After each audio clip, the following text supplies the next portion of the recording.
What's up guys, Valence Ring here, and I wanted to bring you part 2 of mastering the pit.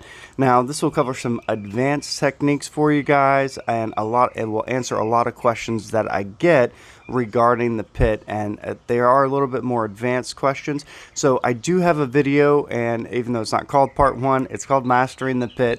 If you haven't seen that yet, you should definitely go check it out, especially if you are new to the pit. But otherwise, let's dive right in. As you can see, actually I have already taken over a new pit, and I gather in the level 7 rare earth pit. So you can see my history high here. My current high is 7.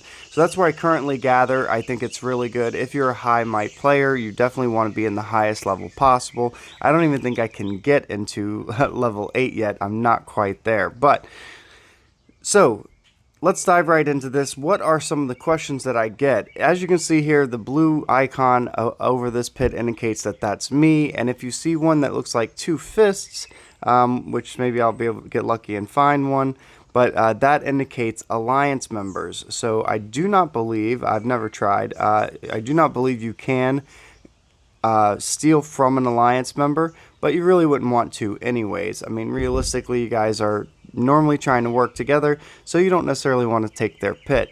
So some of the other questions that I do get is, what are these skulls and what do they mean? So as you can see here, some of the skulls, like this one here, has lines on the face, and some are just plain skulls.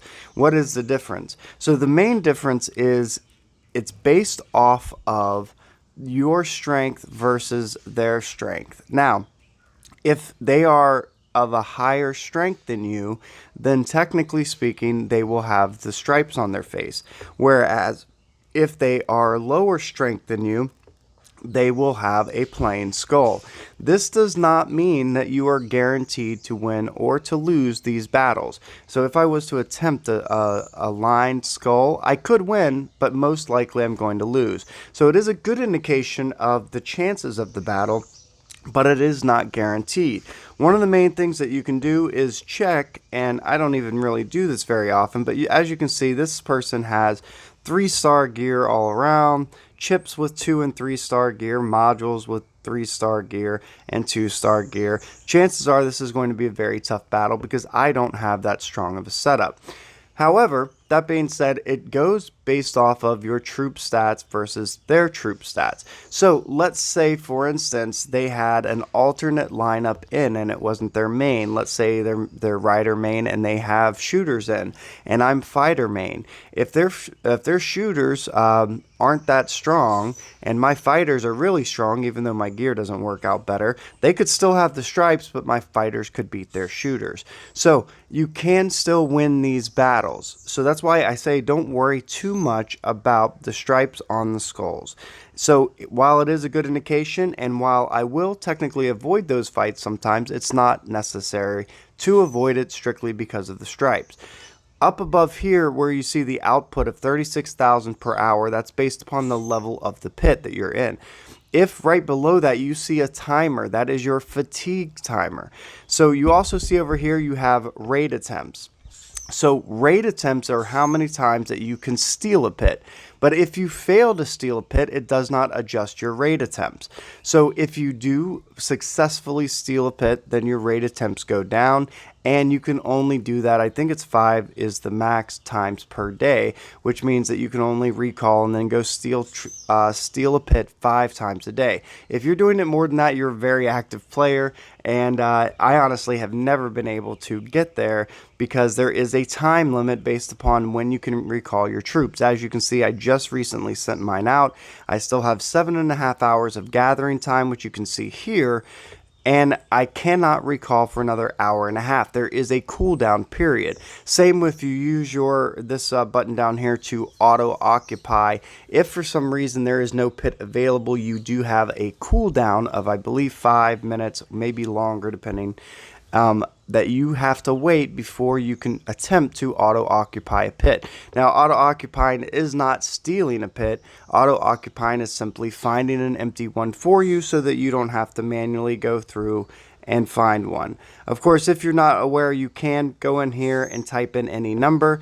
To find how many pits are in the level that you're in, just type 9s until it autofills in a number. This is the last pit in the field that you are in. So for level 7, currently there are only 271 pages, and there's about 5 or 6 or to 10 of these on each page. So it's a lot of pits, but finding an open one can be very difficult. Now, as an advanced tactic, I do recommend stealing pits all the time. The reason being is because you're going to get bonus rare earth. Now, for the most part, you are only going to want to find rare earth pits that have a high gathered in total or a low time left. If you're stealing from pits that aren't high gathered in total or they have a high time left, then you're wasting resources. So like this one is perfect, 13 seconds left. If I could try to steal this, I would, because that's literally everything they could possibly gather, and actually this pit is about to go empty, which we're going to watch happen.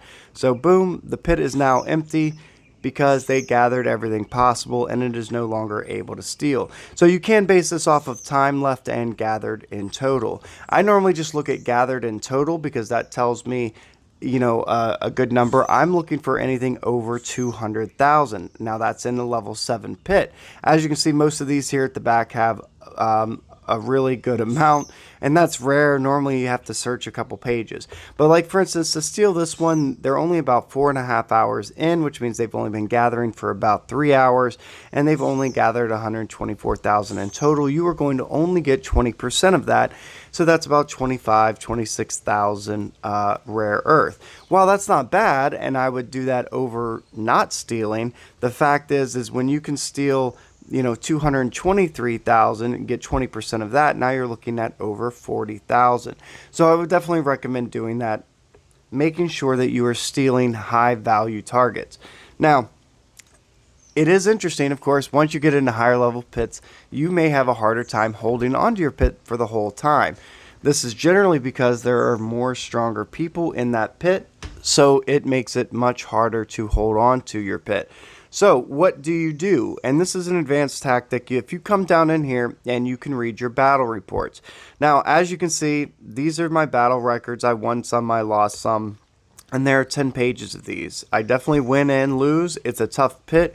There are people lower than me, people higher than me, and people around my might and my strength. But you can come in here to revenge targets, and you can use this. Some people have said for certain events when you have to gather rare earth to get a bonus. I haven't confirmed that, but I will assume that it's possible. And you can see here that this is what they stole from me. So most of the time, most people are stealing when I have been in the pit for a long period of time, which is smart. You can see most of these steals are over 40,000. Of course, there are some that are less, and that in a way is just silly, but it does happen. You can see this one, Timberwolf here stole from me when they only captured 29,000. Now it's still not bad, but I would have tried to find a better target. See, the rest are all over 40,000, which is smart. That's my fault. This one, 52,000, I should have recalled that. And that's one of the other tactics. You definitely want to recall if you've been in there for a very long time. And that's because most people are only going to steal from you when you have a certain number in here. Yeah, as you can see, 57,000, 53,000. These are almost max filled. So these guys were raiding me when I was almost completely full. You can also see where your opponent is at in the field and what section they are. So for instance, this says Crazy Big Mike here stole from me, level 7 field, section 75. So let's go there and we should be able to find that person. So the point of, see, Crazy Big Mike, the point of this is if you do steal from someone, you are now tagged and you can now see where they are, like a GPS in the pit. If they're not in the pit, it will say so, like this person here says not occupied. So they're not currently active in the pit. Their time might have ran out and they haven't come back online. But you can actually find these are where they are right now at this moment in time. This does not indicate what you're going to steal from them, and you will not steal their pit by avenging. by clicking this Avenge button. But avenging is super important. So this person here, I can't check their record because they're not currently in a pit, but I can always go ahead and attempt to avenge. So I'll just go ahead and send my best troops and see what happens, and this will show you what kind of troops they have. Now they're rider based and I'm shooter based, so it's a pretty close battle. The important part of this is that as you level up, especially if other people become stagnant in their growth, you can come back in here up to 10 pages ago and avenge your losses. As you can see here, this one says track because revenge successfully. So I already stole that back from that player. And you can see all of these. I successfully avenged all of those. It's the same person. Basically, it looked like I had a little stalker there for a minute. So, but the good thing is I could beat his alternate attack. So to beat me, he had to send a different type of troop than his normal. And then when he's normally raiding, he uses a different type of troop. And I can beat that type of troop. So I just wait until he's in the pit with a different type of troop. And that is one of the key points too. What you send to steal a pit is not what they are going to have to avenge. What they are going to have to avenge is your last troop type used in the pit.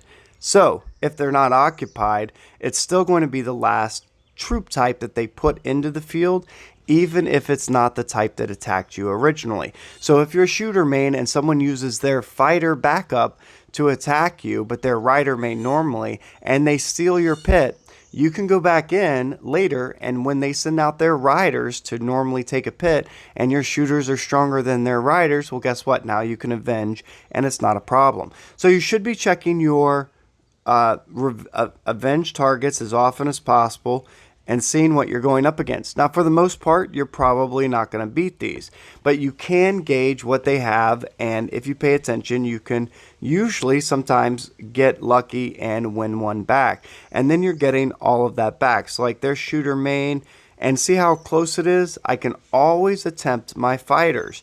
And this is, especially if you are well balanced, you can always try your secondary troop, and of course that didn't do as well.